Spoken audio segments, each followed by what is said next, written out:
Hello and welcome to the program. I'm Layo Adegoke. Let's begin with stories and happenings that made headlines over the weekend. Tens of thousands of Ethiopians rallied in the capital Addis Ababa on Sunday in support of Prime Minister Abiy Ahmed's government and in many cases in opposition to the United States. Forces loyal to the Tigray People's Liberation Front have threatened to march on the capital, prompting a state of emergency. In Addis, protesters like Tigis Lema were angry at a U.S. call for the Ethiopian government to begin talks with the TPLF, which has been designated a terrorist group. They want to destroy our country like they did Afghanistan. They will never succeed. We are Ethiopians. We are children of Adwa. Which TPLF are we going to negotiate with? The one that killed and raped us? The one that stabbed our mothers and fathers with combat knives? We will never ever negotiate with them. Protesters also held signs denouncing fake news in Ethiopia. The government has complained about foreign coverage of the conflict. A senior official in the government of national unity said on Sunday that Prime Minister Abdul Hamid al-Beida intends to run for president as official registration of candidates opens in Libya. Libya's High National Elections Commission said on Sunday it would open registration on Monday for candidates in presidential and parliamentary elections that have been mandated by a UN-backed roadmap on December 24th. Wrangling over the legal basis for the election, as well as its date and qualifications for candidates, had threatened to derail a peace process that was seen as Libya's best hope in years of ending chronic instability and violence. Potential candidates include Khalifa Haftar, the commander of the eastern-based forces in the civil war, Saif al-Islam Gaddafi, the son of former director of the parliament head Aguila Saleh, and the former interior minister Fatih Bashaga. Drone footage shows the aftermath of a deadly fuel tanker blast that happened in Freetown, Sierra Leone on Friday. Close to 100 people were killed and over 100 wounded in the capital of Sierra Leone when a fuel tanker exploded following a collision, the central morgue and local authorities said. Deputy Health Minister Amara Jembai says a further 100 casualties were admitted for treatment at hospitals and clinics across the capital. Fuel still appeared to be leaking from the wrecked tanker on Saturday morning as police and soldiers tried to clear large crowds of onlookers from the street, according to a Reuters reporter.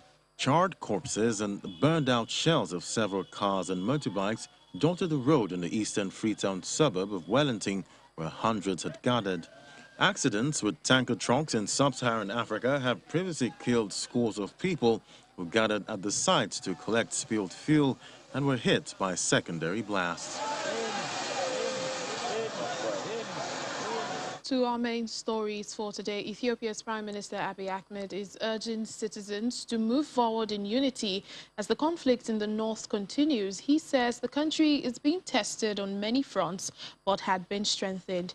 His government has had U.S. aid withheld, plus envoys from the UN and African Union have pleaded for humanitarian access to the almost 8 million people facing near-famine conditions. It has been a year since the conflict started in the north. Rebel allied to the Tigray People's Liberation Front, TPLF, are advancing towards the capital, Addis Ababa. The army has asked former military soldiers to join it in the fight against the rebels. Meanwhile, the UN Security Council is meeting to discuss the conflicts in northern Ethiopia, even as rebels claim to be advancing towards the capital. The open session in New York is expected to discuss the humanitarian crisis where nearly 8 million people are facing what the United Nations has described as near-famine conditions. Previous UN Security Council meetings ended with no concrete resolution on ending the fight, but the U.S. has withheld millions of dollars in aid to Ethiopia and has threatened punitive actions against those instigating the conflict. However, both sides have rejected proposals to have face-to-face negotiations and end the year-long conflict. To West Africa here, the West African Regional Bloc, ECOWAS, has imposed sanctions against Mali's transitional leaders and their families. The sanctions range from travel bans to a freeze of their financial assets. It follows their failure to adhere to the timetable of returning the country to constitutional rule by February next year. ECOWAS said that the Malian authorities had informed them of their inability to meet the transition deadline of holding elections. The regional group had lifted economic sanctions imposed on the country following the coup last year after the military junta promised an 18-month transition process. Well, ECOWAS now says it is considering further sanctions next month if there's still no progress towards elections in Mali.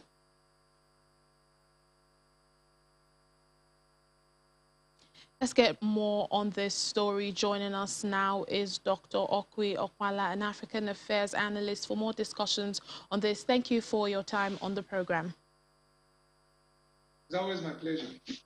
Now, what do you make of these sanctions from ECOWAS on Mali leaders? There have been sanctions, but that has been on the country and they were lifted. But now it's particularly on the leaders and their families.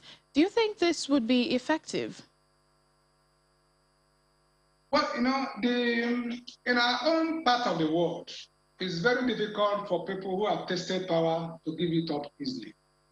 And therefore, sometimes you require some pressure to make leaders act appropriately or even keep to their promises.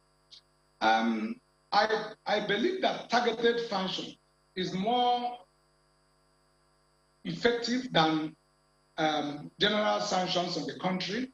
Targeted functions on the leaders, targeting their assets of family members, their interaction with other people, I mean, their use of power and their reach within power. I think that is always more effective than putting sanctions on the country. So I completely agree that, look, it is the targeted sanction on leaders will be more effective. And however, there are other measures that the leaders can take. I mean, the West African leaders can take to pressure them further. That should be the beginning of the action and not the end. Well, the reason for these sanctions, ECOWAS says, is because of the stalled election. But Malian authorities had already informed them of their inability to meet the transition deadline of holding elections in February 2022. What should authorities be focused on now, you know, in moving the country forward towards election? And when there is a will, there is a way. And when there is no will, you can invent 1,000 excuses.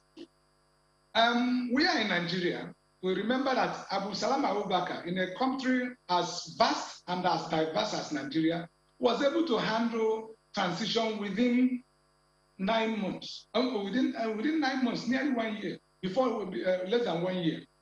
You know, if they are determined, if they are prepared, if they want to work to make sure that they kept, if they were willing to keep their promise and they worked at it hardly, so they would have been able to do the transition to a democratic government within 18 months. 18 months is enough for the transitional leaders to install a democratic government in Mali. So the fact that saying that they cannot do that is mere excuses. They want to hold on to power because they don't want to give up the power. The power they have over the people, and that's the problem. That's the problem we have in this side of the world, where leaders, I mean, once they start enjoying power, their promises don't count anymore. What counts is the need to keep that power and whatever measure they want to take to retain it. Well, you've mentioned, you know, some problems. What would you say is the solution? What more do you think African governments can do in preventing coups that degenerate the country? We've seen in Mali, we've seen in Guinea, we've also seen in Sudan. You see, the leaders in Africa need to get the buy-in of the people. You get the buy-in of the people, the determination of the people to defend government and support government when you are delivering on your promises, when you are delivering what Obasanjo may call dividend of democracy. The problem is that the African leaders, especially West African leaders, when they assume power, they take power, and then they try to benefit only themselves, their family members, or even their tribes. The majority of the people don't feel the impact of governance. And then they are not all, when they're even trying to deliver, they are delivering to only for a section of the people, therefore causing disaffection and causing instability. So one way to avoid coups is to enthrone good governance, fairness to all citizens, consistently working for the citizens, and communicating your efforts and your results, not just effort, not propaganda, having results and communicating it, so that people will take it as our own government and be able to defend that government. Because if coup plotters don't see gap, they will not come in. But most of the time, they come in when leaders have failed the people and people are agitating. They see that people are agitating. The government no longer has support. Whether you're a democratic government or an autocratic government, of course, you begin to lose the legitimacy. And then some people can now come and help make a push. All right then, Dr. Okwi Okwala, thank you so much for your time on Network Africa. It's always my pleasure. Sierra Leonean President Julius Maada Bio has declared 3 days of national mourning after a fuel tanker explosion on Friday killed more than 100 people. Mr. Maada Bio said the country must learn from this incident, adding that those injured would be given free treatment. He's also setting up a task force to look into the incident and make recommendations on how to avoid this from happening again. Flags are expected to be flown at half-mast to remember the victims. The country is still reeling from the blast as business owners are counting their losses. Bar owner Mohammed Lamin Mansari told everyone to run away from his bar just before a fuel tanker exploded following a tragic collision, killing at least 101 people and injuring hundreds more on Friday in Sierra Leone. The explosion destroyed Mansari's business, killing a staff member and destroying his home, which he had built for himself and his 10 family members. You know, the festive season will just We're getting into the festive season. I have just purchased a brand new musical set, lots of drinks from the Sierra Leone brewery, and chairs that are worth about 270 million Leone. Property that I have now lost, and one of my staff died. Victims of the explosion includes people who had flocked to collect fuel leaking from the ruptured vehicle. Since that night, Mansara and his family have been sleeping outside. He explained that despite being registered for help from the authorities, they have not yet received anything. Since the incident, we have not received any personal help. No place to sleep, no food to eat, nothing like that. But we have been registered for relief. Apart from that, we have not received anything. If you notice, I have a cold. That's because I have to sleep over at the shop and guard the remains because thieves are coming around to steal the zinc. You see, it's really hard for me, my family. Everybody is displaced for now. really hard for me. The crash has provided a major challenge for Freetown's health service, already creaking from years of underfunding. About 100 people are still receiving treatment from their injuries, incurred when the tanker blew up after colliding with another truck in the capital, Freetown. Accidents with tanker trucks in sub-Saharan Africa previously killed scores of people who gathered at the crash site to collect spilled fuel and were then hit by a secondary blast. Welcome back to the program. Sudan's Army Chief General Abdel Fattah al-Burhan has said he will not participate in any government that comes after a transitional period, and also denies that the army was responsible for the deaths of protesters rallying against the military takeover. Nationwide anti-coup protests have taken place since the October 25 power grab by the army, but have been met by a deadly crackdown. In the meantime, Sudan's military commander, Mohamed Hamdan Dagalo, popularly known as Hemedti, has supported General Abdel Fattah al-Burhan's move to take over power. Protests against the coup have been going on, though Sunday's participation was reported to have been limited because of the internet disruption. According to the Independent Central Committee of Sudanese Doctors, at least 14 demonstrators have been killed and about 300 wounded. In the meantime, the UN Human Rights Office is calling for Sudan's military leaders to step back following the October 25 coup. High Commissioner of Human Rights, Michelle Bachelet, delivered the remarks at an emergency session on the situation in the country at the Human Rights Council in Geneva. She describes the military takeover as deeply disturbing and called for an end to the deadly use of force by the armed forces as well as military police. I urge Sudan's military leaders and their backers to step back in order to allow the country to return to the path of progress towards institutional and legal reforms. In particular, the past 2 years have seen valuable progress towards setting up a National Human Rights Commission and key independent commission envisaged in the constitutional document, including on transitional justice, land, women and gender equality, legal reforms, and corruption. The military takeover of power in Sudan on 25th of October 2021 is deeply disturbing. It betrays the courageous and inspiring revolution of 2019 and contravenes both international human rights law as well as the country's own constitutional document and other foundational documents of the transition. Events since the coup have recalled a somber page in the country's history when freedom of expression was stifled and human rights were comprehensively repressed.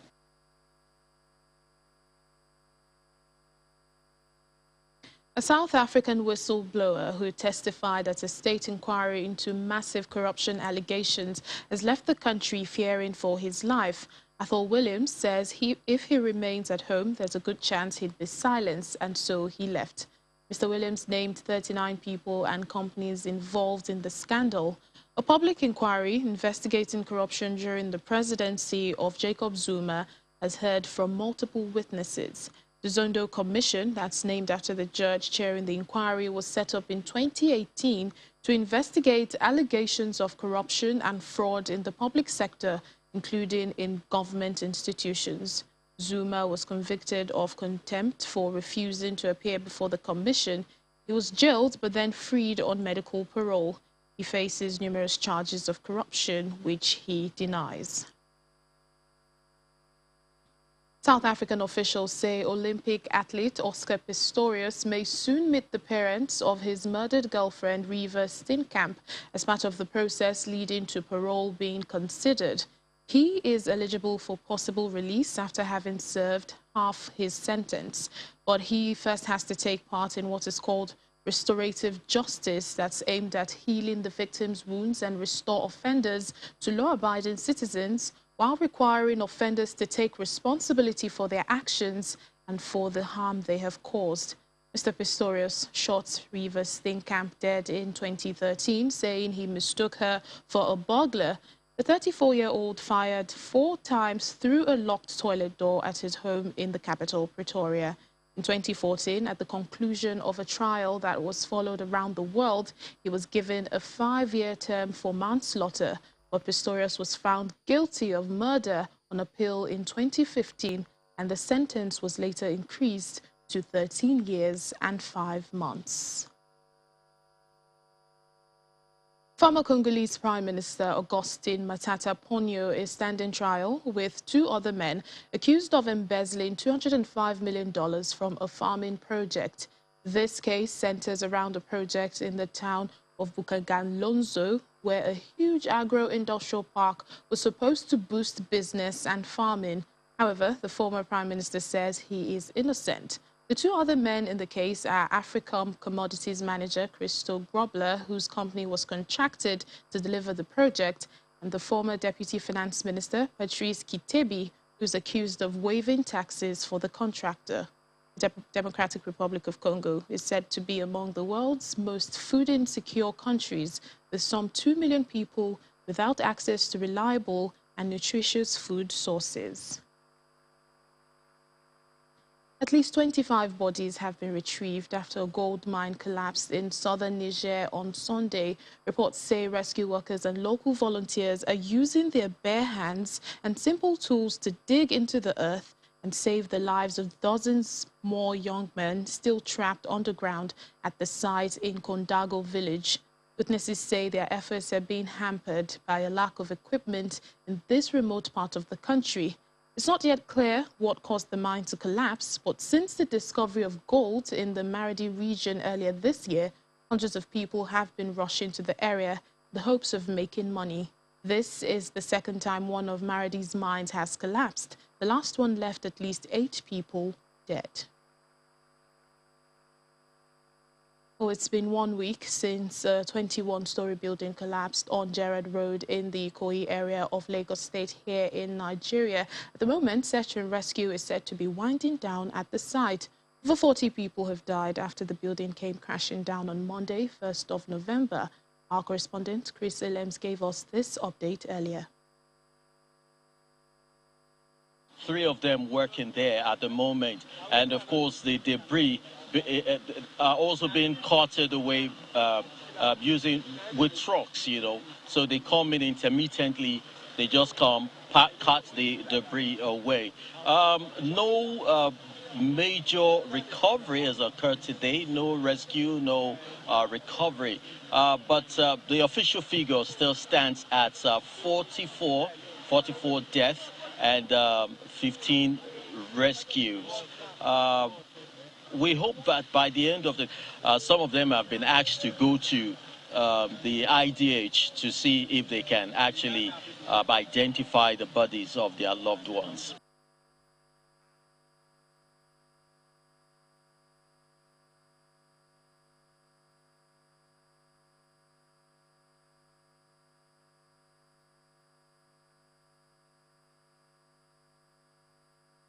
Well, finally on the program, artists like Nigeria's Abdurrahman Yusuf are increasingly using non-fungible tokens, NFTs. That's a type of digital asset that uses blockchain to record the ownership of items.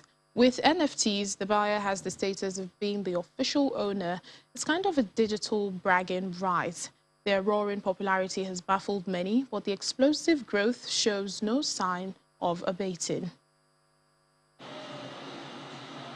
Nigerian artist Abdurrahman Yusuf used to sell his work online, but in May, he was introduced to non-fungible tokens NFTs, which he said presented life-changing opportunities and has since increased the number of pieces he can sell at higher prices. NFTs are a type of digital asset which use blockchain to record the ownership of items such as images, videos, and other collectibles. African artists like Yusuf are using NFTs where the buyer has the status of being the official owner of goods sold. Yusuf, who lives in Nigeria's commercial capital, Lagos, said he had sold 44 digital works of various NFT platforms since joining in May.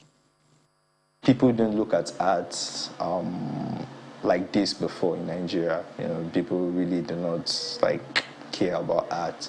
But as they've seen how, like in the Western world, how it can be an investment, it's not just to just display in your house. You know, sometimes it's a way to save money. You know, it's a way to, like a heirloom for your children. You know, something you can sell later.